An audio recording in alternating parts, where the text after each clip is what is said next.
Reality is often more unbelievable than fiction itself, because the man that led the charge for the censorship of the internet, led the charge for digital ID on social media sites around the world, and forced many other companies to comply, and also got the ball moving for other different countries around the world to also do the exact same thing that the UK was doing. That man that did all this in the name of protect kids is now being linked to the Jeffrey Epstein files. I'm not really surprised. I mean, I commented on this last summer that usually the people that scream out for censorship of fictional content usually are the individuals that have something to hide and have skeletons in their closet, and that's exactly what is being proven true right here and now. So I'm going to let Asmongold here really just set the stage before we really get into the full-blown discussion on what this means for the future. Going on. Oh, okay. Well, so yeah, this is crazy. To tell us, did the official... That is Starmer, by the way. This is the guy that led the charge. Just for clarification, this is the Prime Minister of UK that was the one that was censoring the internet, enforcing digital ID. Just for everybody's on the same page. Security vetting he received mentioned Mandelson's ongoing relationship with the paedophile Jeffrey Epstein. So clear. Prime Minister? Yes, it did. As a result... So let me get this straight.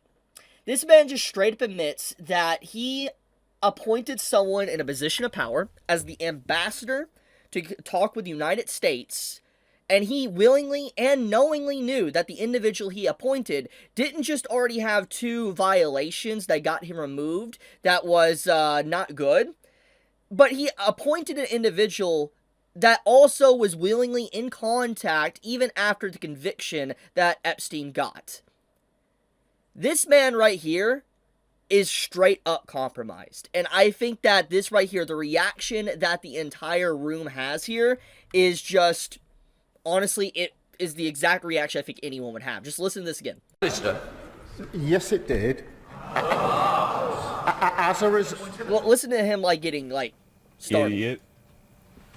He literally is startled. Ooh, idiot. Like, the man literally, like, listen to this man's voice. You could see that he realized he screwed up just saying this, but he was so scared, he's shaking. Like, just listen to his voice again. Idiot. As a result... Idiot. Man's stuttering. Idiot. Ooh, idiot. That's it. Can we get a TLDR? Yeah. So basically, Keir Starmer, who's like one of the main guys in the UK, basically put a guy that was in charge. So this guy had already been removed twice for, ethical violations from other previous positions. And he decided to put this guy as the ambassador to the United States. And, it turned out this guy was a recurring character in, like, in the Epstein files. That was about... So, that's more or less the gist of the situation, but what's very fascinating about this entire thing going on in the UK government right now is you can see that the man is visibly scared. Like, here, I want to showcase this, see if I can actually show this. I want you to watch his hands very closely here. You can see he is a nervous wreck about even talking about this subject. Watch his hands. And just to be clear, to vote to release something... He has to grab his hands. Look at his hands. The man, even Asmon's pointing out. Security Look at his hands. is wrong in principle. Even Asmon points out, this man is so nervous, he is shitting himself. He's shaking. He's like grabbing his hands, shaking, because he realizes everything is coming undone. He realizes that it is being unveiled. The curtain has opened, and the connections that he has with some very bad actors that are, as Asmongold himself said, a reoccurring character within the Jeffrey Epstein files, is pretty damning evidence. What makes this entire situation very damning for Starmer here is that, like I've already said at the beginning of the video, this is the man that led the charge for censorship of the internet, to basically force digital ID, to have multiple different sites and stuff censor itself, force censorship on social media like Twitter and Facebook, Instagram, Discord as well. Everybody saw how the censorship was, and this is also in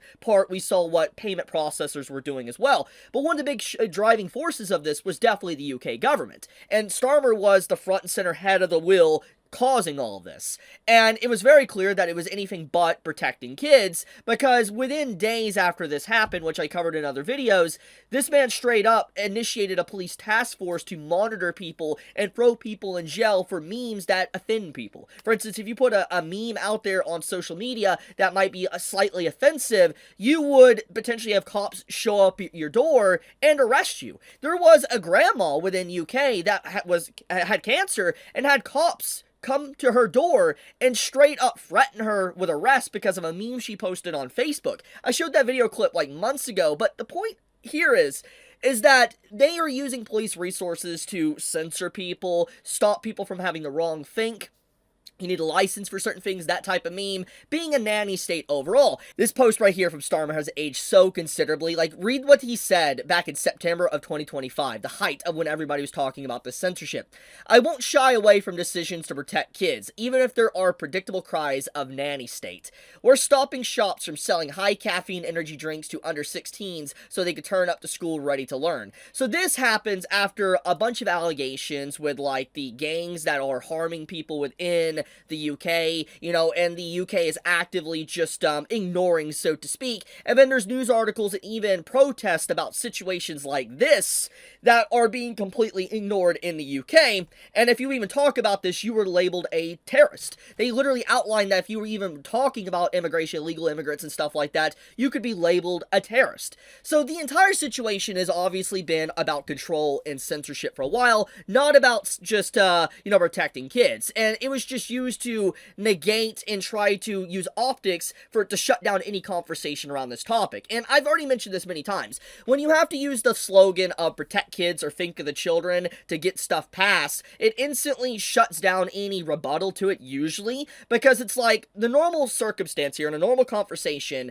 if you were to challenge someone for wanting to protect kids, people look at you like, why wouldn't you want to protect kids? They would look at you like a weirdo. They would look at like there's something off with you. But the problem here is that these laws, these rules, and different things are loaded to use to emotionally manipulate you to pass certain things that will strip away your rights. And that's exactly what was happening in the UK, and also what is technically still taking place around the world and multiple different governments with like the Kids Online Safety Act and stuff like COSA and all that. You know, this type of stuff is still happening. And once again, I want to remind everybody, it's this individual that really pulled the trigger to initiate this to reach a nuclear level where everybody became more aware of it, and also he was the driving force of it. So yeah, I think that it's ironic that the man that legit was all about protect kids and stripping away people's rights to protect kids is somehow now linked to the Jeffrey Epstein case. Now, is he someone that maybe have done something illegal behind the scenes? Right now, I don't think we know that. The point of the matter is he willingly and knowingly appointed someone in a position of power that already had unethical violations twice. Then on top of that, he appointed this man that had a relationship with Epstein and was even in his house. By the way, Asmongold even shows this actually. I'll even show proof here. He has a picture he pops up here, like right here. This is the guy that Starmer appointed, okay, as the ambassador for the US. And this man was literally in Epstein's house. You could see him in his undergarments. This man, Starmer, appointed this guy that had a deep relationship with Epstein. He was aware of it, and he ignored it. And then he thinks he has the audacity to say protect kids. Think of the children. Crazy. Absolutely insane stuff. So, the moral of the story here is that there is completely a lot of anger right now in the UK government. I noticed that a lot of people are starting to talk about, and I feel like this might blow a hole in everything that's been going on in the last year with the whole censorship of the internet, because it's very clear the optics and tactics that's being used now, and the whole thing that Starmer's been doing is to censor people, to stop people from talking about stuff, because if he would have gotten all these laws and rules and regulations in place, then we would not even theoretically be having this conversation. We would not have been able to talk about this because the internet would have been completely censored to the point to where you would instantly be silenced even speaking out. It's honestly crazy just in the last week though, like looking at like the Epstein files as a whole, how much conspiracy theories or conspiracy theorists have been vindicated. With like Pizzagate, to the stuff with 4chan, to the stuff with like There's a lot. Like, the whole Yuri stuff. I mean, the man literally looked at Five Nights at Freddy stuff. Like, it's just crazy. Like, the man had his hand in, like, microtransactions. It's insane the crazy connections the man had in everything on the internet that is still affecting us to this very day. Like, everyone on this planet, to some shape or form, has been affected by Epstein, which is insane. That's just how ingrained he was in society, as, like, this serpent/snake. But I'll leave it at that. I just wanted to make a brief video talking about this because, I called it. I called it months ago. So, yeah. Anyways, you all have a fantastic day or night wherever you live. Be safe, stay healthy. Chibi out.